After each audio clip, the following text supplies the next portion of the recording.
nhân thế xí lùng mong mòn có lẽ nghe một lần thang in để khen hơn dòng lệ các kim hút tô dình hơn na hi ngày nun hiên ven gió hi san cùng ghé cùng cố đón tình lệ kim một tô dinh ít để cho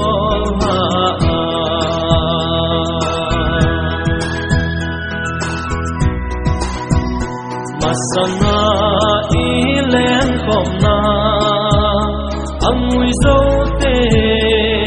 athip zo tai sangin silum umon kalenge nei gel do singin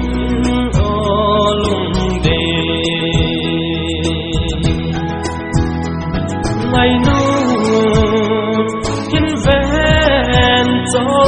hi san cùng ghé cùng cố đón tình lệ kim một tô xin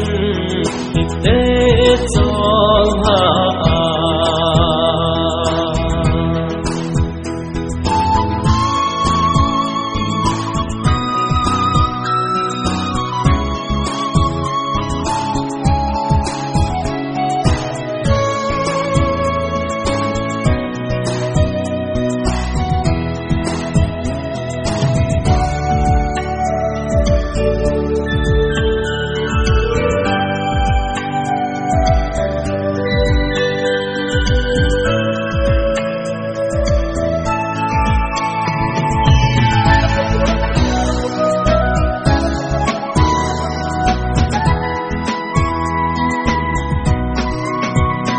ôi chân nín chế giống lệ hẹn ôi chân nín giống lệ hẹn kêu xin hi tê kỳ lung xê ta cùng phật cùng nín để khen hơn dòng lệ